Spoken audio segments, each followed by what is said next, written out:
औषधी गुणधर्म असलेली ही आंबाडीची भाजी जर तुम्ही खात नसाल ना, तर आजपासून आंबाडीची भाजी खायला सुरुवात करा.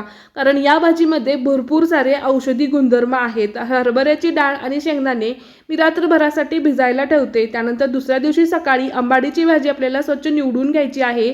ही भाजी कट करून आपल्याला शिजवून घ्यायची आहे. तर या भाजीमध्ये आंबटपणा असतो, त्यामुळे आपली पचनसंस्था मजबूत होते आणि हाडेही बळकट होतात.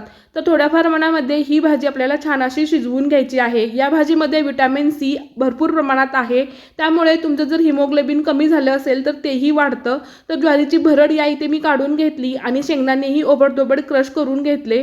तर शिजलेली भाजी अशा पद्धतीने आपल्याला गाळून घ्यायची आहे. यामध्ये असणाऱ्या आंबटपणामुळे आपले केस जर खूप गळत असतील ना, तर हे पाणी तुमच्या केसांना लावू शकता. या पाण्यातील आंबटपणामुळे आपले केस गळतीही थांबते.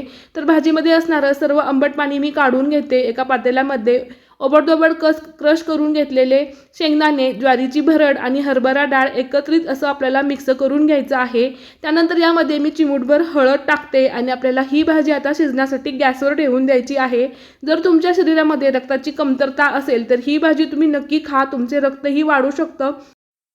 त्यानंतर लसूण आणि जिऱ्याची पूड सोबत हिंगाचं पाणीही मी यामध्ये ॲड केलेलं आहे. ही भाजी आपल्याला पूर्णपणे घट्ट होईपर्यंत शिजवून घ्यायची आहे.